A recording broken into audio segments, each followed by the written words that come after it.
같이 교독하고 마지막 절에 합독한 뒤에 아멘, 살아계신 하나님의 말씀입니다 라고 고백하도록 하겠습니다. 제가 먼저 읽겠습니다. 그 날에 그들 중 둘이 예루살렘에서 25리 되는 엠마오라 하는 마을로 가면서 이 모든 된 일을 서로 이야기하더라. 그들이 서로 이야기하며 문의할 때에 예수께서 가까이 이르러 그들과 동행하시나 그들의 눈이 가리어져서 그인 줄 알아보지 못하거늘 예수께서 이르시되 너희가 길 가면서 서로 주고받고 하는 이야기가 무엇이냐 하시니 두 사람이 슬픈 빛을 띠고 머물러 서더라. 그 한 사람인 글로바라 하는 자가 대답하여 이르되 당신이 예루살렘에 체류하면서도 요즘 거기서 된 일을 혼자만 알지 못하느냐. 이르시되 무슨 일이냐. 이르되 나사렛 예수의 일이니 그는 하나님과 모든 백성 앞에서 말과 일에 능하신 선지자이거늘 우리 대제사장들과 관리들이 진송들에 넘겨주어 십자가에 못 박았느니라. 우리는 이 사람이 이스라엘의 속량할 자라고 바라노라. 이뿐 아니라 이 일이 일어난 지가 사흘째요. 또한 우리 중에 어떤 여자들이 우리로 놀라게 하였으니 이는 그들이 새벽에 무덤에 갔다가 그의 시체는 보지 못하고 와서 그가 살아나셨다 하는 천사들의 나타남을 보았다 함이라. 또 우리와 함께한 진들 중에 여러 사람이 무덤에 가 과연 여자들이 말한 바와 같음을 보았으나 예수는 보지 못하였느니라 하거늘 이르시되 미련하고 선지자들이 말한 모든 것을 마음에 더디 믿는 자들이여 그리스도가 이런 고난을 받고 자기의 영광에 들어가야 할 것이 아니냐 하시고 이에 모세와 모든 선지자의 글로 시작하여 모든 성경에 쓴 바 자기에 관한 것을 자세히 설명하시니라. 그들이 가는 마을에 가까이 가매 예수는 더 가려 하는 것 같이 하시니 그들이 강권하여 이르되 우리와 함께 유하사이다. 때가 저물어 가고 날이 이미 기울었나이다 하니 이에 그들과 함께 유하러 들어가시니라. 그와 함께 음식 잠수실 때에 떡을 가지사 축사하시고 떼어 그들에게 주시니 그들의 눈이 밝아져 그인 줄 알아보더니 예수는 그들에게 보이지 아니하시는지라.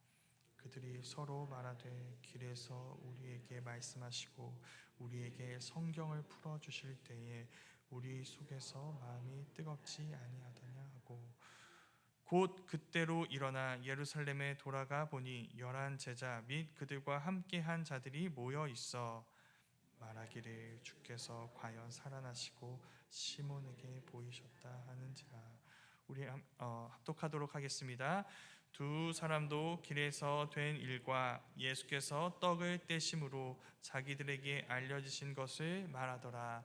아멘. 살아계신 하나님의 말씀입니다. 아멘. 오늘 말씀은 예수님의 부활 직후에 빈 무덤을 찾아간 여자들의 이야기와 그 여자들의 이야기를 듣고 무덤에 다녀온 베드로 이야기 이후에 일어난 두 사람의 이야기입니다. 이 이야기가 앞서 나온 여자들 베드로의 이야기와 좀 다른 점이 있습니다.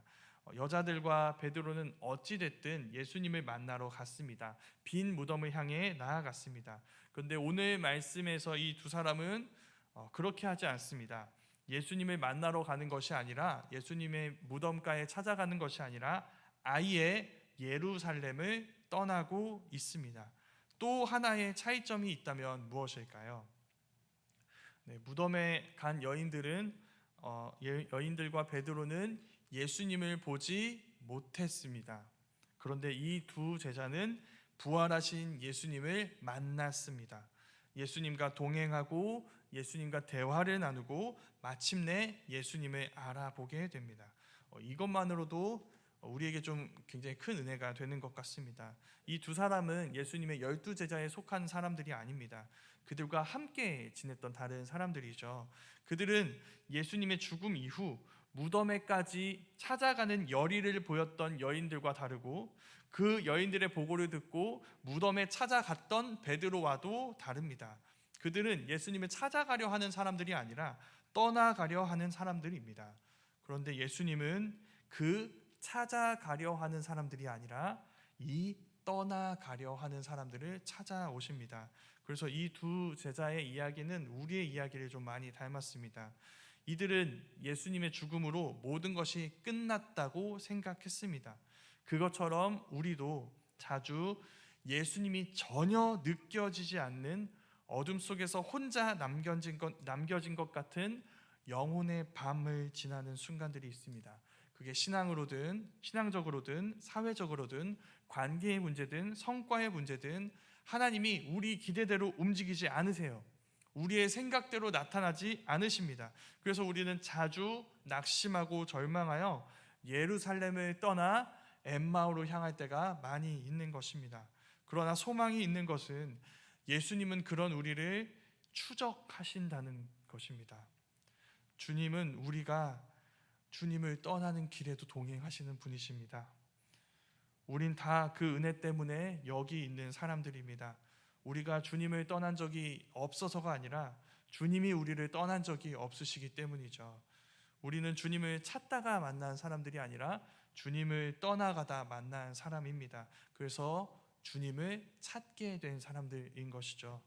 두 제자는 엠마오로 향하면서 얼마 전까지 예루살렘에서 있었던 일들에 대해서 아주 치열하게 대화를 나눕니다.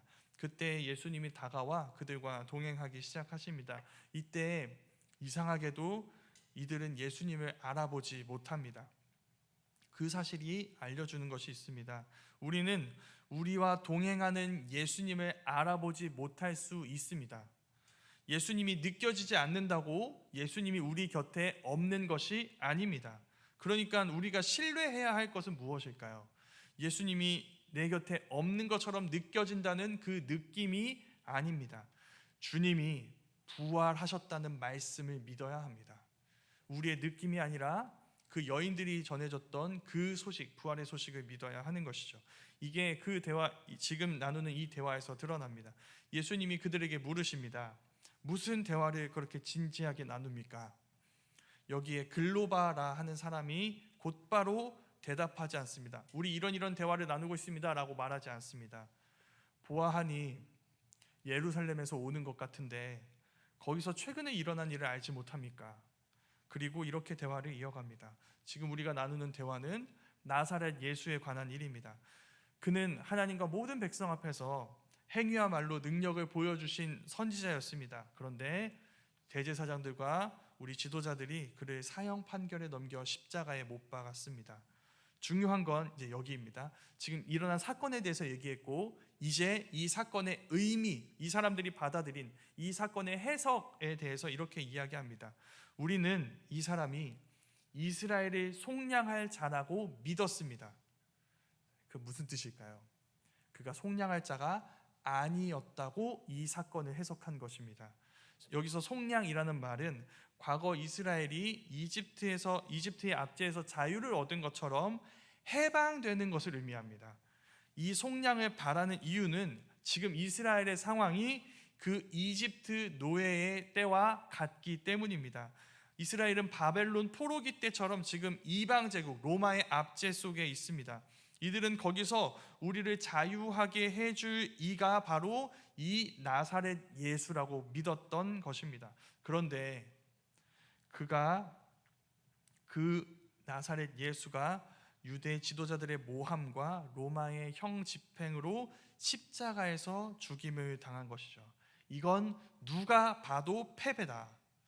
그러니 우리가 그에게 기대했던 이 로마로부터 이스라엘이 속량 해방될 거라는 그 희망도 다 끝나버렸다. 우리가 그 희망을 갖고 왔던 이 모든 시간들도 다 의미 없어져 버렸다라고 이야기한 것입니다.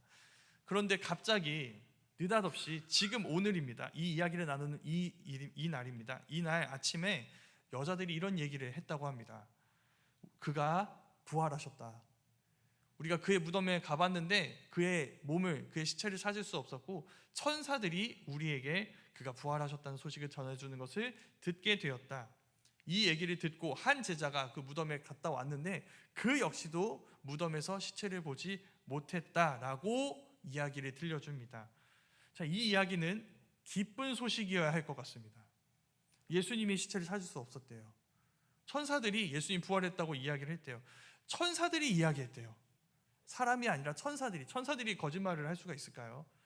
천사들이 한 이야기인데 이들은 지금 기뻐하는 것처럼 보이시나요? 그렇지 않죠. 이 기뻐해야 할 소식에 이들의 반응은 무엇이냐면 예루살렘을 떠나는 것입니다. 그들은 더 깊은 어둠 속으로 지금 끌려 들어가고 있습니다. 겨우 잊어보려고 했어요. 아, 다 의미 없는 시간이었구나. 다 끝났구나. 아, 이 절망에서 어떻게 헤어나오지?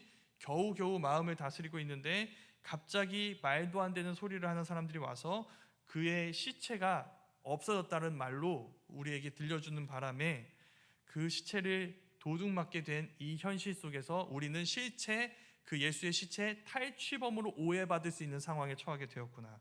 아, 두려워서 떠나야겠다 하고 예루살렘을 떠나고 있는 것입니다. 여기에 예수님이 책망하십니다.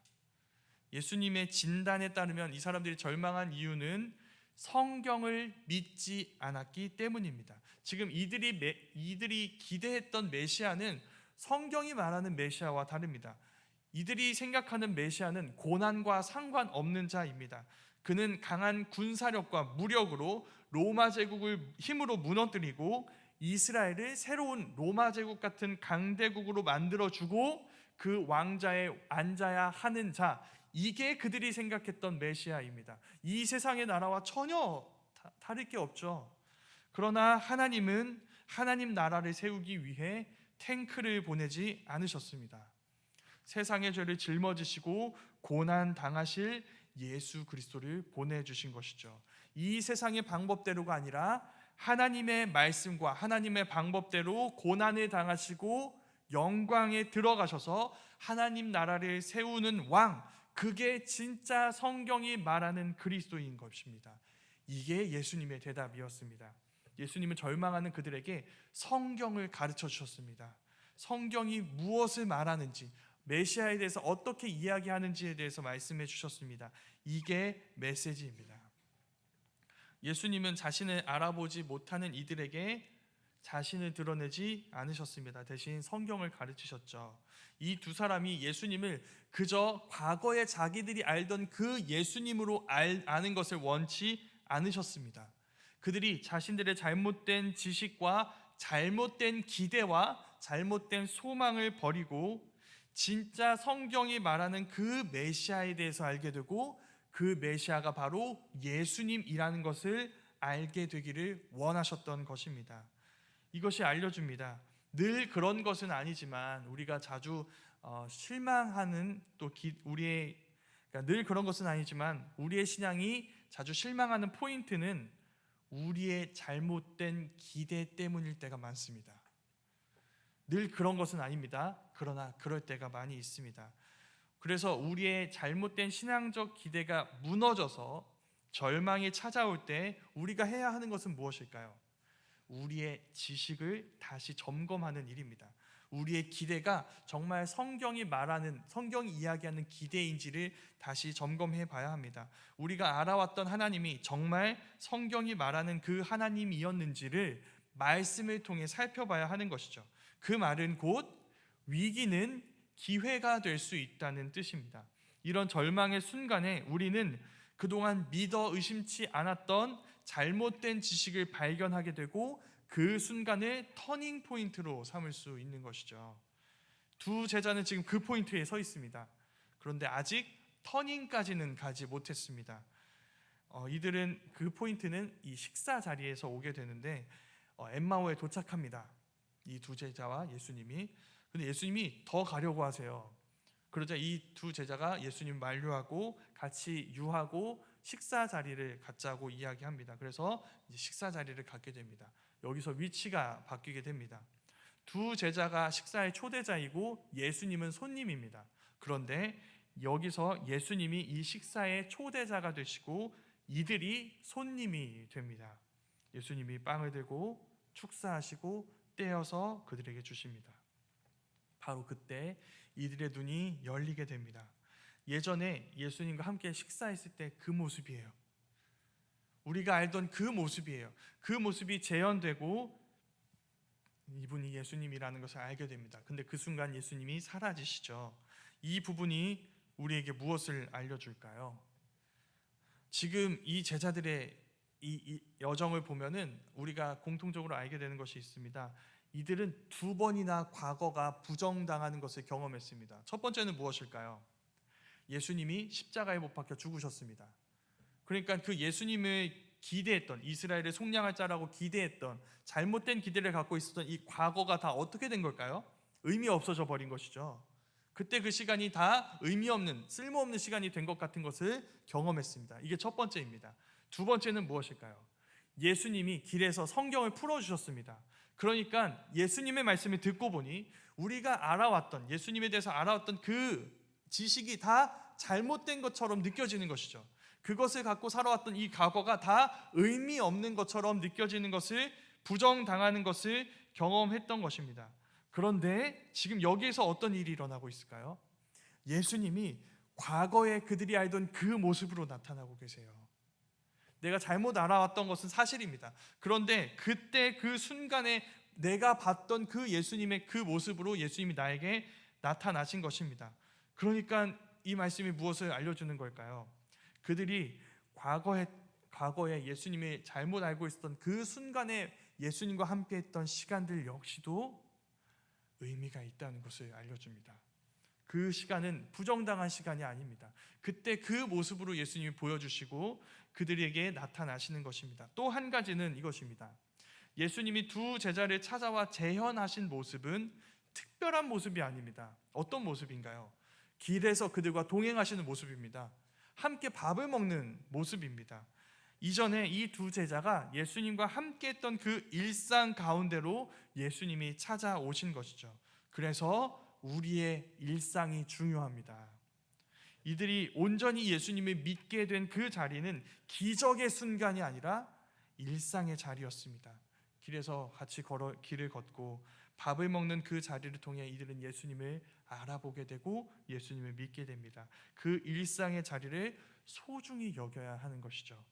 전과 같은 모습으로 찾아와 전에 알던 것과 다른 것을 알려주신 예수님의 말씀으로 그들의 마음이 뜨거워졌습니다. 자, 이제 그들은 어떻게 할까요? 다시 예루살렘으로 돌아갑니다. 이제 예루살렘은 실패의 자리가 아니라 말씀이 성취되는 자리였어요. 이스라엘의 속량자가 무너진 자리가 아니라 이스라엘의 속량이 이루어지는 자리였습니다. 그런데 그 속량은 단순히 로마 제국을 제거하고 우리가 로마 제국처럼 강대국이 되는 그런 자리가 아니었습니다. 하나님 나라가 세워지는 것, 모든 죄의 권세와 악의 권세가 무너지고 하나님 나라가 세워지는 자리였던 것입니다. 죽음의 자리만이 아니라 부활의 자리였고 이제 그곳은 그들의 사명의 자리가 됩니다. 부활하신 예수님 안에서 우리 모두에게 그런 변화가 이루어지기를 간절히 소망합니다. 우리가 생각하는 하나님 나라와 일상과 예수님에 대한 시선과 절망과 우리의 삶과 사명에 대한 생각이 다 부활 앞에서 완전히 달라져 버리게 되었습니다. 그 부활이 우리의 모든 것을 완전히 다르게 변화시켜 놓습니다. 변화되게 만듭니다. 그 부활 앞에서, 그 부활의 메시지 앞에서 우리의 모든 것이 변화되는 그 경험이 우리 가운데 이루어질 수 있었으면 좋겠습니다. 그래서 다시 주님을 기대하고 다시 부활의 능력을 경험하고 엠마오로 향하던 길에서 돌이켜 다시 예루살렘으로 향하는 우리 모두가 될 수 있기를 간절히 소망합니다. 아멘.